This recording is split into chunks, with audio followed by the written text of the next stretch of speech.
Well, we do have a brand new tray and canopy set up on the nav.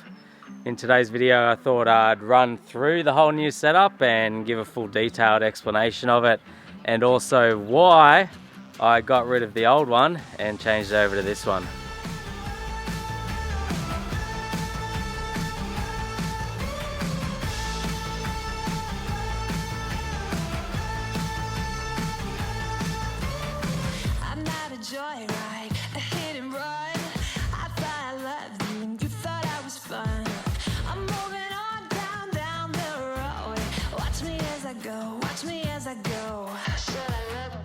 Proudly supported by Outback Equipment, and in part by... We're actually out in the Victorian high country at the moment, camping and exploring and filming some trip videos. It's awesome out here, but while I was at camp this morning I thought I'd take the time to do this video because I know everyone's going to want to know and see the new setup and have questions and that. Firstly, why did I change? What happened to the old one? Well, as you know, I work with G-Works, who make this tray and canopy. They're the builders of it. And the one they'd done for me before was sort of the first ever one they'd done under their new G-Works tray and canopy business and manufacturer. So I was always a little bit of a prototype for them, and they wanted someone, which was me, to take it out for 12 months, you know, explore Australia. I took it to Cape York, high country. I took it to a few different places and see, you know, how it went and any changes or improvements that needed to be made. And the plan was always, after a little bit of time and some use, to take back the old one and then give me one of the new upgraded versions, which is what has happened. So they've taken back my old one and they're going to use that in their new shop there to sort of show where they started and how they've improved. And they've given me a brand new setup to showcase, and in that 12 months they've made some changes and improvements to the tray and canopies they're building. I was talking to Nick and Adam there, the owners, and they were saying they've invested sort of all the money back into the machinery. So the welders they're using now, better quality, they've got better tooling and machinery for the pressing. They do their own laser cutting now.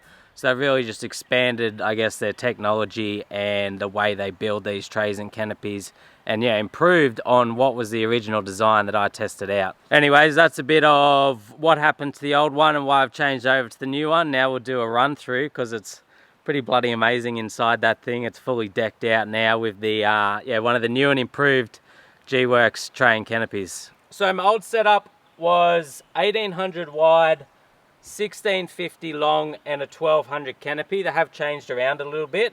This is 1850 wide, 1600 long, so a little bit shorter, and a 1400 canopy on it. And this one does have a headboard on it too. Once again, it's obviously a full aluminium setup, aluminium tray and canopy, and it's all made locally to me in Port Macquarie. I did do a process on my previous video of how a tray and canopy is made on the one I had before. But I guess the basic process is you go to G-Works, come up with a design, you know, what dimensions, how you want it to be. And then how it's built is all the raw materials are gathered, they're all laser cut to shape. They're then bent in the press, you know, to shape again. And then all welded together in an actual tray and canopy form. Sent off to the powder coaters, brought back and then mounted up to your vehicle. Starting with the driver's side, you have your water inlet there, so that's where you tip water in. It has a 60 litre water tank underneath, which gives you plenty of water on your bigger trips. Open it up. As I said, I am away on a trip at the moment, so it is a little bit, it's just sort of how you'd see it and use it on a trip. It's a little bit messy. This side I've kept open just to allow for your storage space, and you can fit bigger items in here if need be. But it does have a top shelf on it this time, which is a really awesome idea because I basically sit pillows, blankets and some clothes and that up here out of the way. And then yeah, down here you still got all your storage space. You know, I'm just keeping like a box there of stuff in it, chainsaw, keep some more bags, the fire pit, the chairs there. I've just put a little mat down to protect the flooring for the moment because I might sort of get a proper coating to put over that flooring of some sort. And then it has lighting throughout the whole canopy now on both sides. So you've got a yellow light there, which I've actually been using mostly lately to reduce the bugs. can change it to white and a bit of a reddy sort of lighting. I don't know what you'd call that. Lighting on the other side too. And it has central locking now as well. So these locks will work when you lock your car. Your tray and canopy locks as well. And then down the back, we got the 33-inch tire over there, the spare tire mount. Bag on the back, it's just my drifter rubbish bag. Put your rubbish and various recovery gear in there if need be. Has a ladder now too, so that means I don't have to carry the ladder for the rooftop tent, which I really like. So this just folds up and then buckles in to put away, obviously, and then just folds out when you want to use it. And then here we got the jerry can holder, so just a single jerry can holder this time. Last time I had the twin one, but because I got the ladder there, and this is what I carry fuel in, so I've got an extra 20 litres of diesel out here in the high country. And then underneath, we didn't put a trundle drawer. You can get a trundle drawer off them obviously, but I chose not to go one just because I didn't really need the storage space, and it's just a bit of extra weight. Did get the undercarriage toolboxes though, so they obviously just flick open. You got all your recovery gear in there. Seems to be all dry. A little bit of moisture there just on the seals, but none actually gone in because I've gone through a couple of deep crossings out here in the high country. But yeah, much more room in those ones compared to the old ones. So I got recovery gear in both sides of them. We'll open up the passenger side now. This is where it gets really nice in here. Actually, I lost the fuel cap the other day for this, so I need to pick up a new one of them. So just ignore that. That was one of my silly mistakes. So tape that up. Normally your fuel cap goes in there where you get your fuel in, and that's your water outlet there. So I'll open this up, and when you want to get water, you just move that plug out of the way, squeeze in your little tap there, and then turn on your pump and you got water. But I like this system because the old one had the actual tap hanging off, but the problem was I kept knocking it and banging it on tracks, whereas that one is a flush with the system once you pull your tap back off. This is the full kitchen fridge setup side that you're always using for, you know, lunch times and dinners. So I've put the same fridge back in, got the 85 litre Bushman fridge in there. It's pretty packed and full at the moment. And then they've built a fridge surround for it too that holds it in there nice and secure. There's a little shelf up on top here. I've actually got a couple of toolboxes. This is one of their cool new designs, a slide out pantry. So you slide that out and you can stack a heap of stuff in here, and providing you stack it you know, nice and secure in there, then you won't have any issues on the tracks. So as it goes back in, it's held by the fridge surround on this side, and then the other side over here has wiring along it, that whole string that holds it all in place. So pretty cool there, little slide out pantry. And then next thing along next to the pantry is a slide out kitchen drawer and table. Same as what I had before, but once again just a new and improved upgraded design. So pull that out. You got your big drawer here, you can fit all your gear, and then a slide out table that comes off the end of it. And I've actually got a cool little laminated top on this with a map of Australia as well, so you can see where you've been and where you want to go. This works perfect though when you're always pulling up for lunch and dinner and that. Just having, you know, your slide out pantry thing, your table, your drawer, your fridge, it's just all works really well. Feels like you're living in luxury having this set up out the bush.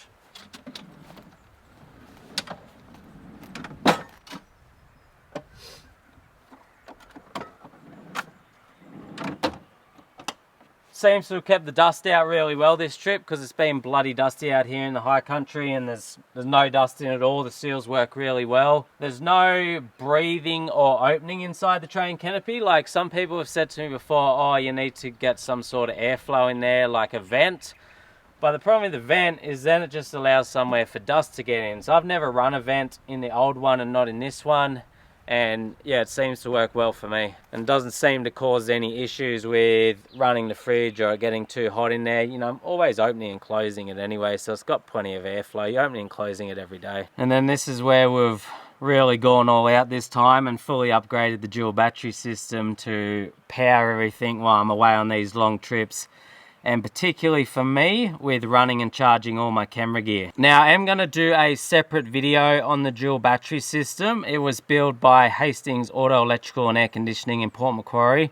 They did an absolutely amazing job. I've sort of never seen dual battery system work done so well, but as I said, I'll do a more detailed video on the build process and how they built this whole setup. It is a REDARC setup, so it's full Red Vision. You got your Red Vision touchscreen here, and it's all fitted in a big panel across the back wall here. So you got your 2000 watt inverter, you got like your Manager 30 and all your fuse box system and everything over there.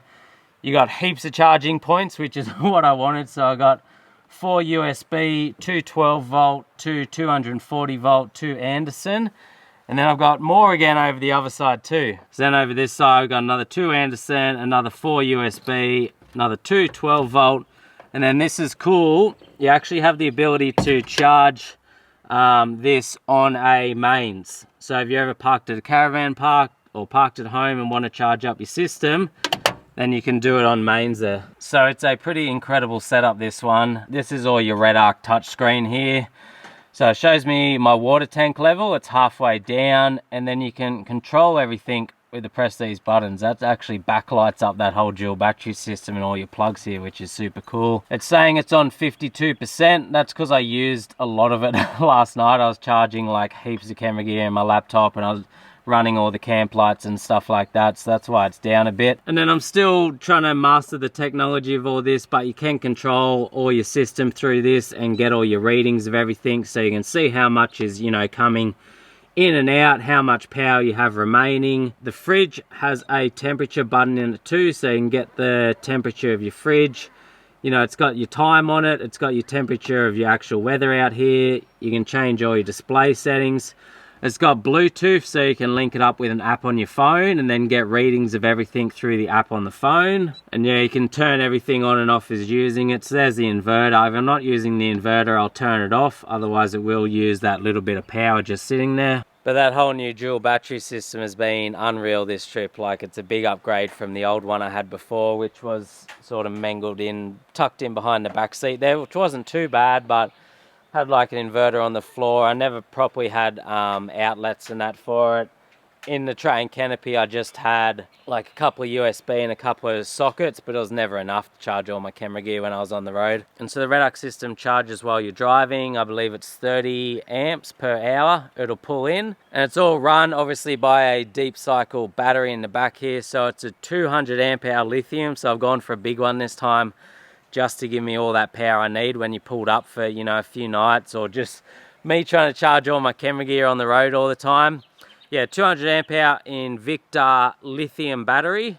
Lithium being it's lighter is the biggest thing, charges more efficiently, and you can use much more of its power. So I think it's 80 or could be 90% of the lithium you can use. So 200 amp hours, you know, you can use 160 or 180. Compared to a normal AGM battery, you can only ever use half of it. So 200 amp hour AGM would be way heavier, and you could only use 100 amp hours of it safely before you're gonna start damaging the battery. And then when you're parked up, it has a 120 watt REDARC solar panel on the roof. So that'll charge the system, trickle charge the system via sun as well. So if it's sitting in the sun, it'll generally just keep your fridge and all that running and not really be using up any power at all. So it's got the 2 ways to charge this system, and that's mounted up on the rooftop tent with a bracket that they made. So bracket on there, and then yeah, all mounted up on the rooftop tent there. Sorry, there's so many flies this video. I'm trying to keep them off me and off the camera, but it's been a little bit difficult. There's lots of flies out here in the high country at the moment. And so being that it's got a headboard this time,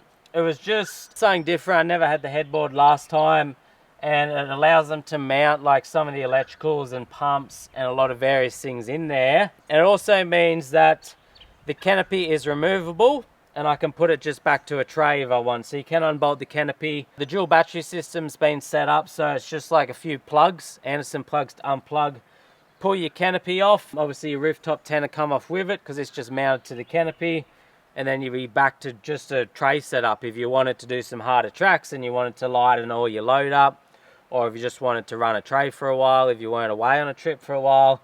And then you've still got all your nice headboard and tray set up there. So that's pretty cool about this one, that I do have that option of switching it around. And then up on the roof, I put the same rooftop tent back there with the awning on it. So it's the 1.2 meter Wildlands rooftop tent. As I said, I got the ladder straight up there to it now, and then it's just mounted on top of the canopy. So the canopy has channels that run down that way, and then I've just made a couple of bars, bolted the bars into the channels, and then clipped the rooftop tent brackets over those bars. So there it is there, there's your welded things onto the canopy. The bars are made to go across, and then the rooftop tents, yeah, mounted around them. Now once again with this, the whole system is modular, meaning you can add and change things around, you know, as you go. So maybe you can just get the tray and canopy to start with, and then later on you might want to add the trundle drawer or the side toolboxes, or you might want to add in a drawer and fridge setup. So you can sort of just start with the basics and then add things as you go. And then the other thing that G-Works said to me was, if you break something, they can replace it, and they just replace it for you at cost price. So if you smash one of these out on the tracks or whatever, they just do a new one for you at cost price. So that's pretty cool. The other idea behind this setup was it's something that I can take to a future vehicle. So this design they do with the 1850 width, 1600 tray and 1400 canopy will sort of match vehicle to vehicle, so you can interchange it between any ute. You just have to change around some of the mounting points, maybe change a few bolts around, but it can pretty much bolt from one car to another. So I do plan on changing this nav, maybe in 12 months time or something. You know, I don't know what I'm going to get yet, but say I was to get like a Hilux or a D-Max or something, I'll just be able to pull this off the nav and then put it over to the new setup. You know, as I said, may just have to change around some of those mounts and that, but your whole setup's going to be able to go with you. All right, I reckon that's about it. Full run through there of the new tray and canopy setup. Very, very stoked with that. It's bloody awesome. I've been living out of it now for a week or so. This is my first trip away in it, and yeah, unreal setup. And just the way it's all set up, the whole dual battery system, all the lighting, you know, your fridge, your drawers, your pantry, the storage on the other side. Like, it's a amazing touring setup out on the tracks. A little bit more weight than the old tray and canopy setup I have noticed that. Like, it's still all good out in the high country on your steep hills. You just have to be a little bit more considerate of that extra weight. And then the price for this setup, as I said, you know, like I work with G-Works, they help me out with the cost of it and stuff like that, being this was a replacement for the previous setup that I'd tested out their prototype for them. I don't have an itemized cost of this. The best way to get like an itemized cost or a cost for your setup is to go onto their website and fill out the quote form. You just have to give details of your vehicle and exactly what you want, because it changes quite a bit vehicle to vehicle. But the price of this setup, not including your fridge and 12-volt system, is about $21,000. These tray and canopy setups are, you know, pretty expensive, but a lot of people seem to be going them because they are, you know, such a good setup, I guess, for living out on the road, or even for people that use them for work and stuff like that. And then the dual battery system, which is done by Hastings Auto Electrical, and with all the REDARC gear, that was in the $13,000 to $15,000 price range. They helped me out a bit with that too, because, you know, I sort of went with this whole setup because it's sort of a complete package that you can get from G-Works and Hastings Auto Electrical. So once you add those two up, you add like all your fridge and, you know, some bits and pieces in there, you are getting up, you know, over that 35 grand mark. So I am very fortunate and lucky in the position that I am to sort of be able to work with these guys and get an unreal setup like this. Yeah, you know, just very lucky and fortunate to be in this position I am. I'll finish up the video there. Keep an eye out for the dual battery system one, because I'll do a more detailed video for people that are interested on sort of how that's built and how it's all set up and the behind the scenes of that. If you got any questions, let me know, or as I said, get in contact with G-Works, you know, that can help you with a setup like this. And I'll see everyone in the next video.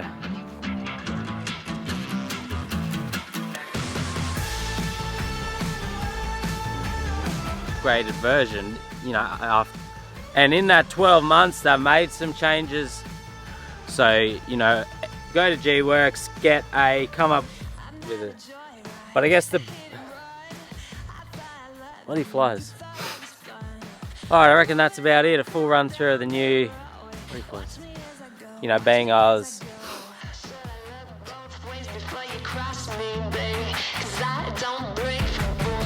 I'm moving on.